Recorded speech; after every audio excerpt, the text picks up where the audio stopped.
पार्षद मुझे बचा ले। जब यमदूत चले गए तो इसकी आंखों में थोड़ी चमक आई, ये भगवान के पार्षदों की ओर देख रहा है। लेकिन भगवान के पार्षदों ने इससे बात नहीं की। ये भी है, क्योंकि देखिए जीवन में गलत तो वो था। भगवान के पार्षदों ने उसे बचा लिया और उसे छोड़कर उसी अवस्था में चले गए। अब इसका मन विरक्त हो गया संसार से। स्मरण रहे ज्ञान, भक्ति और वैराग्य से प्राप्त विवेक। इसी एक प्रश्न पर पूरा भागवत चल रहा है। तो भगवत नाम की महिमा अर्थात भक्ति, तो भक्ति के बल पर किसकी प्राप्ति हुई? भक्ति के ही तो पुत्र हैं। कौन? ज्ञान और वैराग्य। वैराग्य जाग गया ना। अब भगवान की भक्ति का प्रभाव जब देख लिया तो वहीं पर वैराग्य आ गया। अहो, मैंने कैसे कैसे को कर्म कर डाले, कहां था मैं, और गिरने की भी मैंने कोई सीमा रेखा नहीं रखी। कहीं तो मैं रुकता, कहीं तो मैं ठहरता। हे भगवान, ये क्या हो गया? अब उसे वो अपनी पूर्व स्मृति सता रहे। मेरे माता पिता सब समय भगवान के भजन में रहते थे। मेरी पत्नी भी पतिव्रता धर्म का पालन करने वाली थी, और मैंने इस वेश्या की कुसंगति में पड़कर सब कुछ गवा दिया। मुझसे अधिक पापी और कौन हो सकता? इस प्रकार बहुत आत्मग्लानि हुई, प्रायश्चित्त की भावना आई।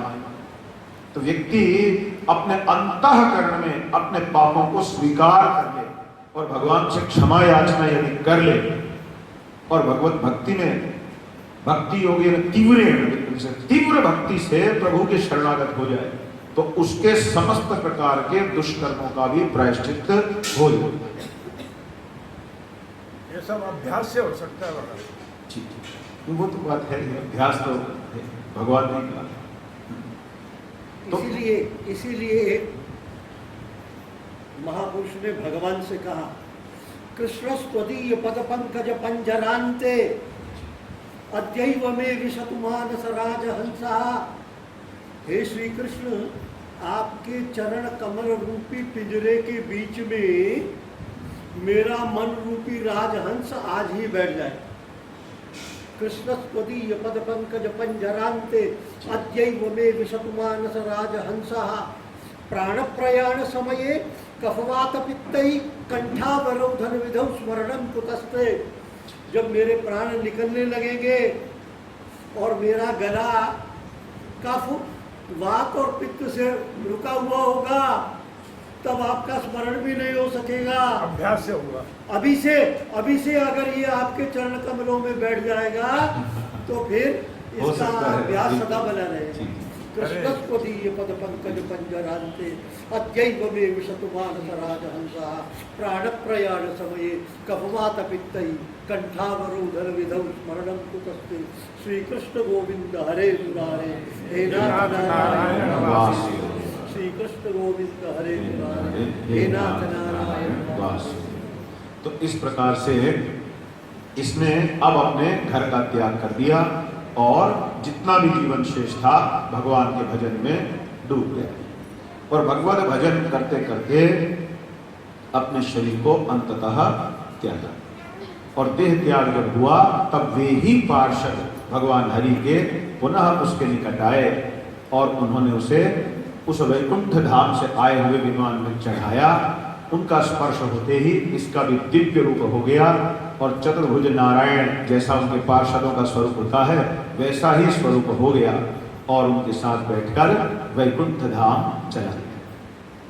तो आप देखिए कि किस प्रकार से एक तरफ तो पापों के लिए नरक का वर्णन किया है, लेकिन यदि ये जीव इन खुली आंखों से भगवान की महिमा को थोड़ा देख ले, इन कानों से थोड़ा सुन ले, थोड़ा सा अपने अंदर भरोसा जगा ले कि नहीं फिर भी भगवान है और भगवान की शरण में रहने में ही मेरी भलाई है, तो निश्चित रूप से अजामिल का ये प्रसंग हमारे लिए कितना बड़ा बल है। इस प्रसंग को सुनकर पढ़ करके हर व्यक्ति ये विश्वास कर सकता है, जब अजामिल जैसे पापी को भी भगवान ने केवल यूं ही पुत्र मोह में निकले नारायण नाम के कारण बचा लिया, तो मेरी रक्षा भी वे करेंगे।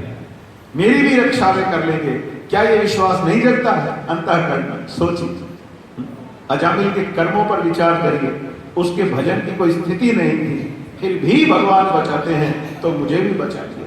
भगवान पर भरोसा करने में हम लोगों को बल मिलता है, भरोसा बढ़ता है कि अब मैं भी अच्छे से भजन करूंगा। तो इसलिए सभी सज्जनों से मेरी विनती है, यद्यपि आप सब तो पहले ही भगवत भजन में रत हैं, फिर भी अपने भजन में अपनी निष्ठा और अधिक बढ़ाइए और ध्यान से प्रभु के निकट आइए, नित्य नियम से भगवान नाम का स्मरण करिए। और कुछ नहीं तो आप भी नारायण नारायण नारायण नारायण इस नाम का ही स्मरण करिए, इसमें सब कुछ है। महाराज जी एक बार ऋषिकेश की यात्रा में थे, तो वहां पर कोई एक बाबा मिले, तो उन्होंने यूं ही बैठ के थोड़ा सत्संग हो गया, मैं नहीं जानता वो कौन थे, किंतु उन्होंने एक बात कही, नारायण नाम यदि एक बार भी उच्चारण किया जाए योग में स्थिर होकर के, तो उनका अपना अनुभव था कुछ। उन्होंने कहा कि 500 बार ये सृष्टि बनाई जा सकती है, पालन किया जा सकता है, पुनः प्रलय होकर के पुनः एक बार और रची जा सकती है। ऐसा उनका कुछ अपना योग का अनुभव था कि हमने इसकी ऊर्जा को इस हद तक अनुभव किया। एक बार नारायण इस नाम से इतनी ऊर्जा का निर्माण हो जाता है। आप सोचिए, इसलिए नारायण नाम, और नारद जी के लिए तो प्रसिद्धि है ना, नारायण नारायण, तो सब समय नारायण नाम में रमे रहते हैं। तो हम सबको भी नारायण नारायण एक शब्द भी अगर याद हो जाए तो भागवत सुनना सफल है। अभी एक सज्जन ने मुझे आकर के सूचना दी, हमारे देश के एक अच्छे धर्मनिष्ठ प्रधानमंत्री जी श्री अटल बिहारी वाजपेयी जी ने अभी अभी अपने अंतिम श्वास ली है। अभी अभी थोड़ा सा छोड़ दीजिए, उनका शरीर पूरा हो गया है। निश्चय ही देखिए, वैचारिक मतभेद हो सकता है, कोई उनको ना पसंद करे, कोई अधिक पसंद करे, वो बात अपनी जगह है। लेकिन एक बात में तो किसी को भी शंका नहीं होगी कि उनका जो व्यक्तित्व है वो एक ईमानदारी भरा व्यक्तित्व रहा था, और उनके पूरे राजनीतिक जीवन में, बल्कि जीवन के आरंभ से लेकर के और आज की स्थिति तक, कोई भी उनके जीवन में कहीं कोई कलंक नहीं है। तो ये भी जीवन में बहुत बड़ी विजय होती है कि व्यक्ति निष्कलंक इस संसार से चला जाए।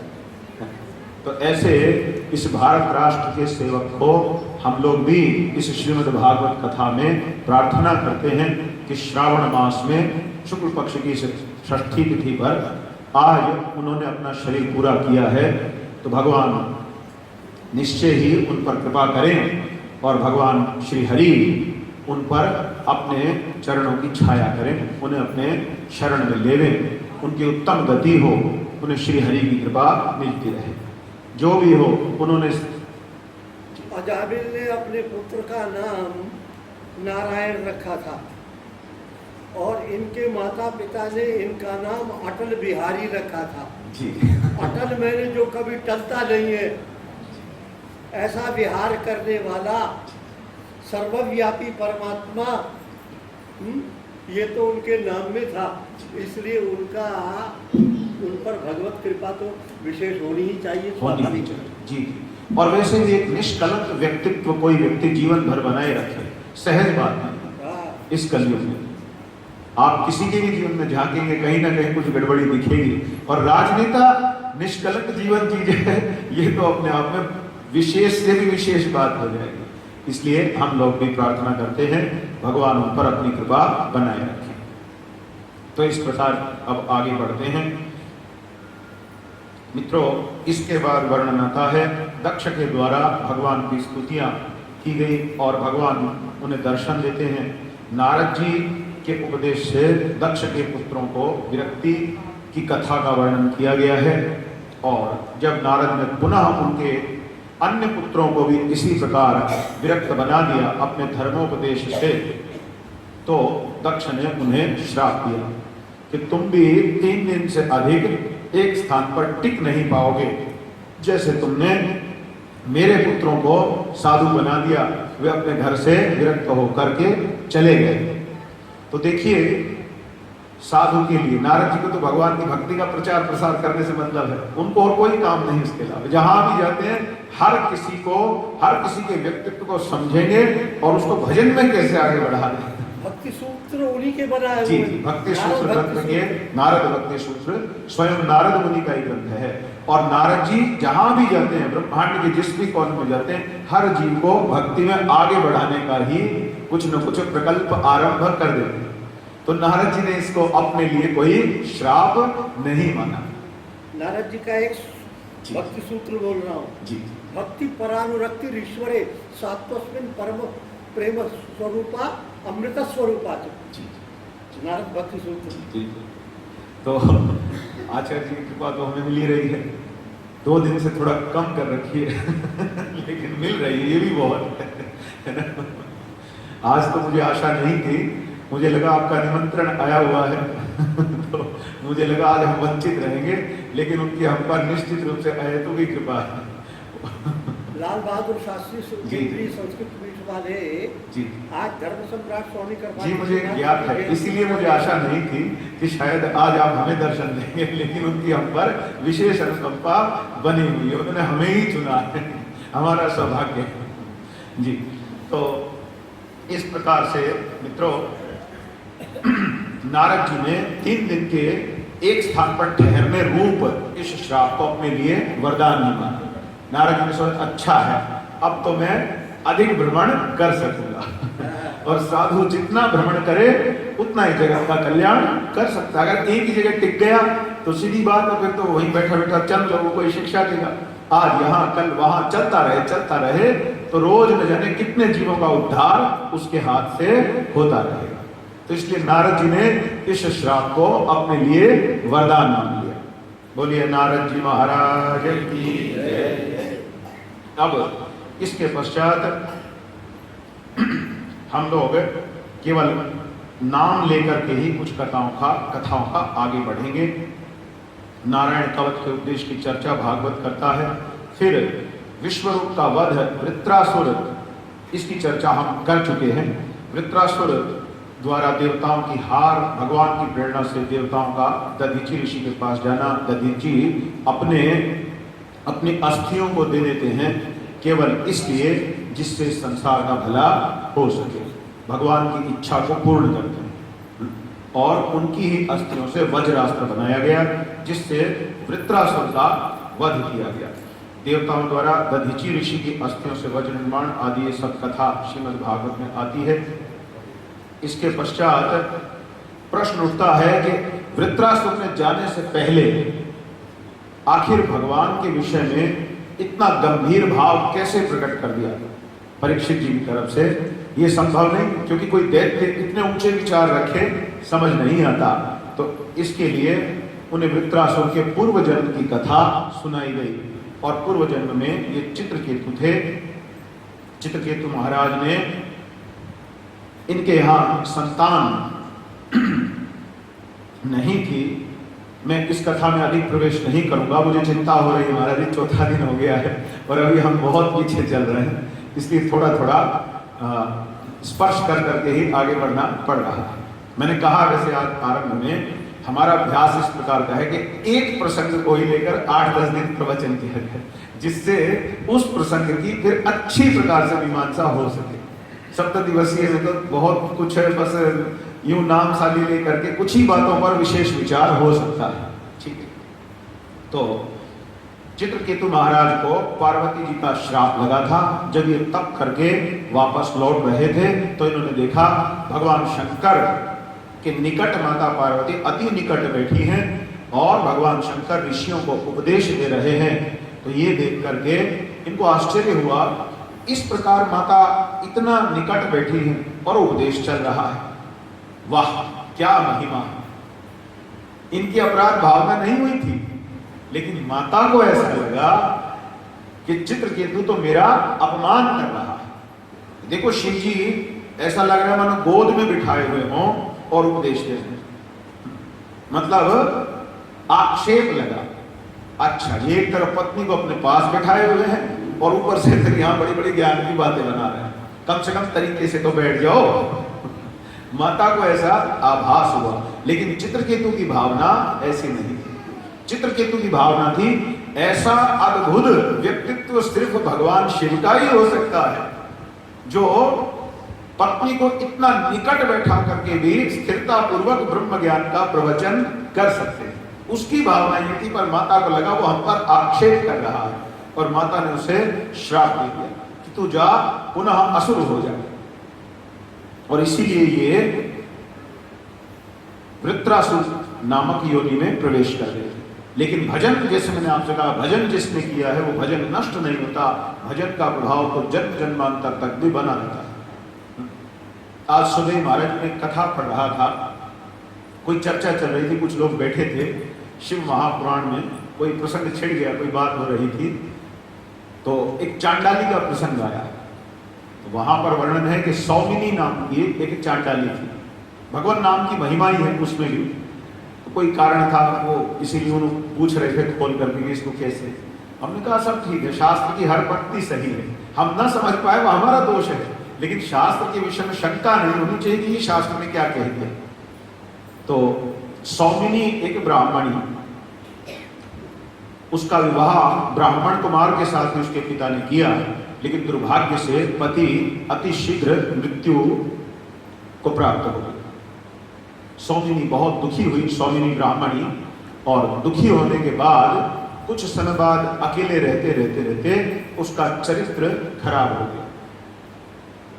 और चरित्र खराब इतना हो गया, अब उसकी बहुत निंदा होने लगी। तो उसके कुटुंबियों ने, परिवार वालों ने उसको उठा करके वन में फेंका, उसे खूब दंडित किया और वन में डाला।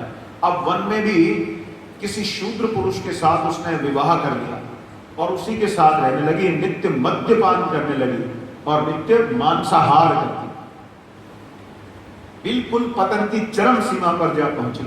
और इतनी पतित अवस्था में भी उसके साथ एक दिन ऐसी स्थिति बनी कि पति कहीं बाहर था, तो उसे मद्यपान तो उसने छक करके कर लिया था। अब नशे में धुत है तो उसे मांस खाने की इच्छा हो रही, तो उसको मिल नहीं रहा कि क्या करूं, तो उसने तलवार उठाई और बाहर निकली। अब बाहर किसी बकरे को उसने देखा कि बकरे हैं, और वहां पर कुछ बछड़े भी थे, तो उसने नशे के कारण बछड़े को ही बकरा समझ करके काट लिया और उसे ले आई। और जब खा रही है तब उसको ध्यान गया, अरे ये तो बकरा नहीं, ये तो बछड़ा है, तो डर गए। इतना बोध उसमें शेष था कि मैंने आज गौवध का पाप किया है, बहुत बुरी तरह डर गई। और उस डर के कारण उसके मुख से निकला महाराज जी शिव शिव शिव, भय के कारण, ये मैंने क्या कर दिया। कुछ समय के बाद, काल तो जैसे हमने कहा, उसकी मृत्यु हुई। मृत्यु होने के बाद इस पाप के कारण उसे अगले जन्म में पहले यमराज जी ने खूब यातना दी और फिर बाद में उसे एक चांडाली की योनि में डाला, जहां वो अंधी है, कोयले से भी अधिक काली है, उसका विवाह नहीं हुआ, माता पिता बचपन में ही गुजर गए, बहुत अधिक उसे कष्ट की प्राप्ति हुई। तो इतने सारे दारुण दुख भोगने के बाद एक दिन महाराज जी शिवरात्रि की तिथि आ गई। तो शिवरात्रि की तिथि आने से लोगों ने कहा कि तू भी चल हमारे साथ, आज शिवरात्रि को मेला लगेगा, वहां बहुत लोग आएंगे। तो उसको लगा मैं तो भूखी मरती रहती हूँ, वहां जाऊंगी तो खाने को कुछ मिल जाएगा, कोई कपड़ा भी दे देगा। तो ये सोच करके चली गई साथ साथ। अब जब वहां गई तो रात भर भटकती रही, अंधी है, तो कुछ मिला नहीं। किसी शिव भक्त महात्मा ने उसके हाथ में बिल्व वृक्ष की मंजरी नव पल्लव वो रख दी। अब उसके हाथ में अंधी, उसे दिख नहीं रहा, तो उसने सोचा पता नहीं क्या दे दिया किसी ने। तो उसने उसको यूं ही सोच के फालतू की चीजें फेंक दिया। अब जब उसने वो फेंका तो वो महाबलेश्वर शिवलिंग उस तीर्थ में थे, उनके ऊपर जा गया। भोजन के लिए भटकते रही, भोजन मिला नहीं, भोजन उसे अब भी नहीं मिला। सारी रात भटकने के बाद वापस आई प्रातः काल, तो चलना चाह रही, वो चला नहीं गया, भूखी है, जागरण कर लिया। शिवरात्रि को अनजाने में एक नव पल्लव शिवलिंग की तरफ फेंक दिया, तो वहीं उसकी मृत्यु हो गई। और मृत्यु होने पर उसे भगवान शिव के धाम की प्राप्ति हो गई। तो शौनक आदि ऋषि प्रश्न करते हैं कि ये क्या मामला हुआ, आज ऐसे कैसे योग बना के उसके वो नव पल्लव शिवलिंग के ऊपर ही क्यों गिरे, ऐसे ये योग बन कैसे गया। तो वहां सूत जी समझा रहे हैं, वो जब डरी थी बछड़े को मारते समय, भय के कारण जो उसके मुख से शिव शिव शिव शिव ऐसे निकल गया था, अनजाने में जो 2 बार 3 बार शिव नाम निकल गया था, उसने उसके प्रारब्ध में ये योग बना दिया कि वो नव पल्लव फेंकने पर शिवलिंग के ऊपर गिरेंगे और रात्रि में उसका जागरण हो जाएगा, शिवरात्रि के व्रत मिल जाएगा और भगवान को पा लेंगे। तो भगवान नाम की इससे बड़ी कृपा और क्या हो सकता। आप और हम अनजाने में, जैसे मैं भी अभी कथा करते करते कई बार बोल गया नारायण नारायण नारायण, ये भगवान नाम भी जाने क्या योग अब कहां बनाएगा। आपने ये नाम सुन लिया तो आपका भी जाने ये कहां क्या योग बनाएगा। इसलिए नाम में हमारा विशेष प्रेम हो जाए तो मेरा ये मानना है कि गति हमारी कुछ ना कुछ तो हो ही जाएगी। इसलिए भगवान नाम में अवश्य प्रेम हो, किसी भी कारण से भगवान नाम से हमारी दूरी न बनने पाए। तो चित्रकेतु को भी अपने भजन का वो प्रभाव नष्ट नहीं हुआ, बना रहा। और चित्रकेतु महाराज ने भी वृत्रासुर की दैत्य योनि में रहते हुए भी भगवान का अपने चित्त से विसर्जन नहीं किया। वे केवल उसे भोग जरूर रहे थे, लेकिन भगवान में अंतःकरण में उनकी स्थिति बनी रही, भगवान सबका ध्यान नहीं हटा। तो ये दोनों ही कथाएं हम लोगों को ये संकेत करती हैं, भगवान नाम भगवान नाम भगवान नाम, हरि नाम हरि नाम हरि नाम, हरि हरि, ये एक अभ्यास हो जाए। मैंने देखा महाराज जी अमृतानंद सरस्वती एक दंडी सन्यासी, तो एक बार यूं ही दर्शन हो गया, मैं उनके निकट बैठा कुछ साल के लिए, मैंने एक ही विशेष बात देखी, महाराज जी यूं ही बैठे हैं, कोई बात बता रहे हैं, राधे कृष्ण माधव, बात बात में उनके मुख से भगवान का नाम निकल रहा। तो मैंने इससे सीखा कि भाई ये बहुत अच्छा अभ्यास है कि कोई कारण हो या ना हो, कोई भी चर्चा चल रही हो, वो बैठे बैठे उनके मुख से भगवान का नाम निकलता है। ये अभ्यास है, प्रेम है भगवान के नाम में। तो हम लोगों को भी इससे ये सीखना चाहिए कि हम कहीं भी हों, किसी भी कार्य में हों, बार बार हमारे मुख में भगवान का नाम आता रहे। जाने हमारे किन कर्मों को काट देगा, जाने हमारे प्रारब्ध को कहां से कहां मोड़ देगा, और किस प्रकार से क्या कृपा हो जाए, ये तो परमात्मा ही जाने। इसलिए भगवान के नाम में विशेष रुचि हम सबकी होनी चाहिए। मैं ये नहीं कह रहा हूं कि आप पूरा दिन माला लेकर के लगे रहें, लेकिन अनायास ही भगवान के नाम का मुख में आना ये शुभ संकेत है। इसका अर्थ है कि हमारी कुछ अच्छा होने वाला है, तभी हमारे मुख में भगवान का नाम आना। इस प्रकार से ये सब कथा यहां पर पूर्ण होती है। अब आगे सप्तम स्कंद में हम लोग प्रवेश करते हैं, और जय विजय की कथा आपको हम सुना चुके हैं। इसके पश्चात हिरण्यकश्यपु कठोर तप करता है, और कठोर तप करने के बाद उसने वर की प्राप्ति की। वर प्राप्त होने पर हिरण्यकश्यपु के अत्याचार बहुत अधिक बढ़ते गए, उसका कोई तोड़ नहीं था। आप लोग जानते हैं उसका वरदान ही ऐसा था कि ना उसे देवता मार सकते